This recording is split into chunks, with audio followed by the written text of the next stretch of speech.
Hello everyone, my name is Alan from Alan Way Property. Welcome back to my channel. Today I'm going to do a review of upcoming EC in Tampines. Two questions I would like to ask. Will history repeat itself? What do I mean by that? And secondly, is it worth buying? So the content outline for today, going to discuss about the two upcoming EC in Tampines. I'm going to compare Sengkang Grand Residence versus Esparina EC. Is there any correlation between the two of them? Next, I will also look into the Glades versus Tampines Trilliant EC. These two condominiums are launched almost at the same time. The Glades is a private condominium, whereas Tampines Trilliant is an EC. I'll also discuss Tampines Mixed Development Site versus Tampines EC. Will it have any impact to EC prices going forward? And lastly, is it worthwhile to buy? So this is Tampines North. Tampines North is a new housing estate developed by HDB. They are mainly HDB flats and also EC sites, as well as a mixed development at the heart of Tampines North. So this is the upcoming EC site known as Trilliant EC in red color along Tampines Street 62, also known as Parcel A. This site has already been sold to Trilliant Realty and Santorini for 422 million. It was awarded in August 2021. So going forward, what is the future selling price for this site? I work out the numbers. Break even around 1131 per square feet. If let's say I add in another 15% as a profit margin, the future selling price will be $1,300 per square feet. The next EC site is located also at Tampines Street 62. This is also known as Parcel B. This is the one in orange color, just next to the site that is already sold to Trilliant. This site has a land area of 2.8 hectares or 28,000 square meter and can potentially build up to 700 units. This EC site currently is under the reserve list. So when I was doing my research, I realized there's also another upcoming commercial and residential site along Tampines Street 62 and along Tampines Avenue 6. This site measures 5.07 hectares or 50,000 square meter. If I can recall, this is one of the largest mixed-use site released by HDB in recent years. This site can build up to 1190 condominiums units. This site, if we look into the master plan, this site, which is in blue, has a plot ratio of 2.5 and is connected to the upcoming Tampines North MRT station along the Cross Island Line. Since we are talking about mixed-use development, I would like to take a look at Sengkang Grand Residence. Sengkang Grand Residence is a mixed-use development with a shopping podium at the lower floor and residential apartment on the upper floor. Sengkang Grand Residence has been sold to CapitaLand for 777 million.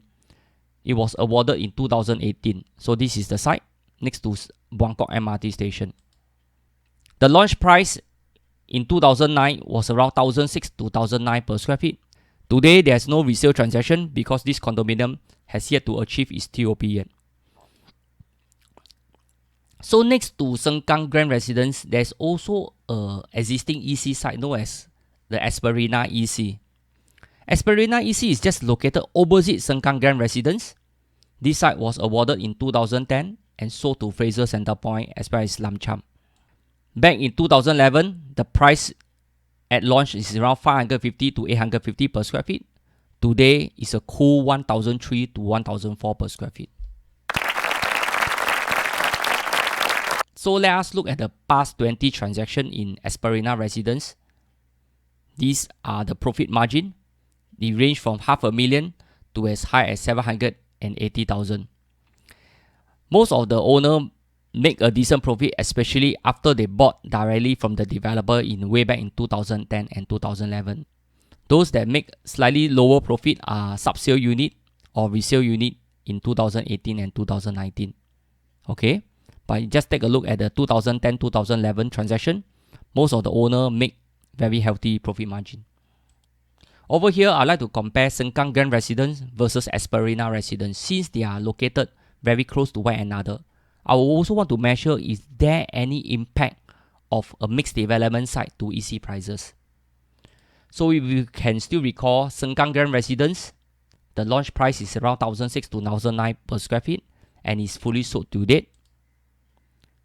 And if you compare against Esparina residence, the current going rate is around 1,003 to 1,004 per square feet. This is easily around $400 to $500 cheaper compared to Sengkang Grand residence. So very interestingly, the profit margin is also very healthy at around 165 to 236%. Why is that so? I can only conclude that Esparina residence owner enter at a relatively lower price. Since they enter at a lower price, most of these owners have an upside potential. And is it because of Sengkang Grand residence transacting around 1,006 to 1,009 per square feet?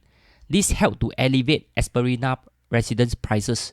Can we conclude, is there any mixed development effect here? I would say that it's not conclusive because I do not have a lot of data to support it, but this is something that we can easily ponder on. If you are the owner staying in Esparina residence, and if you have a future and upcoming retail mall next to you, I would say that this will definitely, in a way or another, help to elevate your prices. I would say that in these cases, owners in Esparina residence has benefit from it.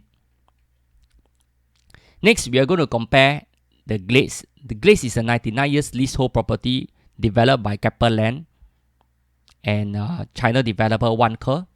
This site was sold in 2012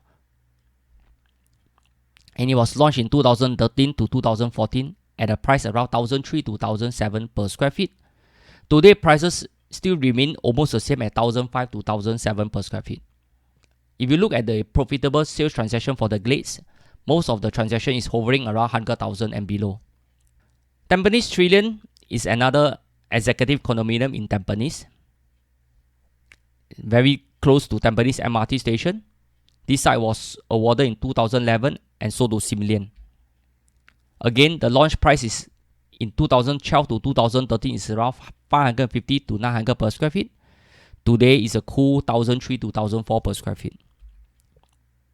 So I'm going to compare the Glades and Tampines Trilliant mainly because the Glades is a private condominium and Trilliant is an EC, but they are launched almost at the same time. So over here, the Glades, they don't really make a lot of money, maybe barely just break even or make a small 50% profit margin.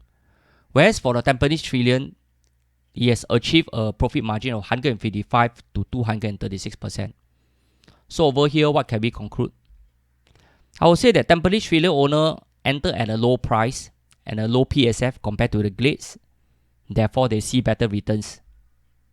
But interestingly, both are launched almost at the same time, but have different outcome.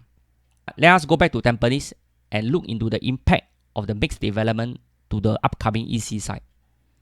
So you still can remember there's an upcoming commercial and residential site over here in Tampines North. The launch price likelihood I think will be around $2,000 per square feet upwards. I would say that this is a pretty conservative figure. Take note that Ardmore Residence has already been sold at around 2,001 per square feet. Lentor Modern around 1,008 to 2,005 per square feet. So going forward, let me look into my crystal ball. Is it possible for this commercial site to be able to achieve 2,600 per square feet 10 years down the road in 2034 with a 30% profit margin? Is that doable? But this is not the discussion for this video. Let us look into the Tampines upcoming EC. These two EC sites likelihood will be launched in 2023 onwards. Price likelihood will start from 1,003 per square feet. Assuming 10 years down the road, I give it a 30% profit margin. Can this owner here make and sell their EC at $1,690 per square feet upwards? Is that doable? Tampines upcoming EC owner, are they entering at a low price? Will the EC owner have more potential upside? And again, will there be a mixed development effect to EC prices? I leave it to you to think about it. So going forward, will history repeat itself? Esparina residents, they make a healthy profit. Tampines Trilliant owners also make a healthy profit. So going forward, for Tampines upcoming EC, let's say I've been conservative, is it possible for them to even make a 30% profit margin? I leave it to you to ponder on it. Lastly, is it worth buying? I hope that this video gives you a different perspective on how I look at EC from a financial point of view. EC are suitable for HDB upgraders. There are deferred payment scheme available and no ABSD is payable. Personally, I think EC are safe bet. They are high upside return and low downside risk. So moving forward, if you are keen to buy a EC, remember to save up for the down payment.